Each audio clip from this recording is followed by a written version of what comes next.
I'm dating myself a little bit, but when I was growing up, we didn't have access to TV really in a real way. We didn't have cable television, we didn't have the internet, we didn't have all the things we have now. So my first memory of a World Cup was in '94. I was 12 years old and I went to the Rose Bowl to see Argentina, Romania play.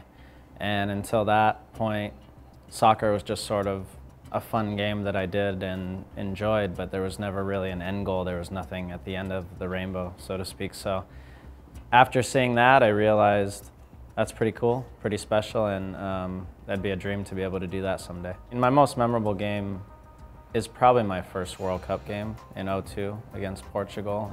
The thing I take away more than anything is the moment walking down the tunnel for a warm-up, and I remember looking over at DeMarcus Beasley, and we had sort of come on this journey together through the 17s, the 20s, the Olympic team, and finally the national team, and just realizing sort of the enormity of the moment and like smiling at each other like, can you believe we're here? In my opinion, one of our best qualities is our belief, and belief that we can do anything.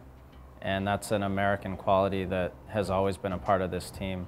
So in 2002, I would guess 99% of the teams in the world wouldn't have walked on the field against Portugal, who was a dark horse favorite to win the game, and actually believed they could win the game, but we did believe it.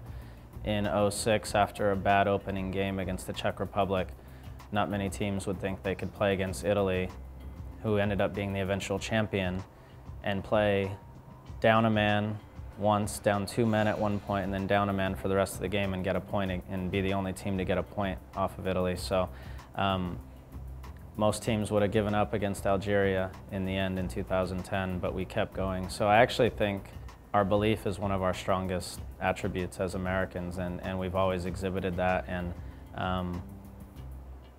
I think we believe that we can succeed all over the world.